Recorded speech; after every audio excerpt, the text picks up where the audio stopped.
Hello friends, आपके पास भी Motorola as 50 5G phone है। तो गाइस, इसमें जब आप पैटर्न डालते हो तो यहाँ पे क्या होता है, जब पैटर्न आप खोलते हो तो वो सबके सामने आपको दिखाई देता है। गाइस, जैसे यहाँ पे मैंने इस पैटर्न को यहाँ पे खोला तो ये दिखाई दे रहा है यहाँ पे कौन कौन से डॉट टच किए हुए हैं।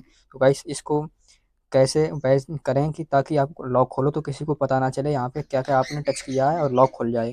तो गाइस, उसी प्रॉब्लम को फिक्स कैसे करें, तो चलिए गाइस, को फ़ोन की सेटिंग को ओपन करना है और यहाँ पे आपको क्या करना है, एक ऑप्शन पे क्लिक करना है। यहाँ पे आपको मिलेगा सिक्योरिटी प्राइवेसी वाले ऑप्शन पे क्लिक करना है। जैसे आप क्लिक करेंगे तो यहाँ पे एक ऑप्शन मिलेगा डिवाइस अनलॉक वाले ऑप्शन पे क्लिक करना है।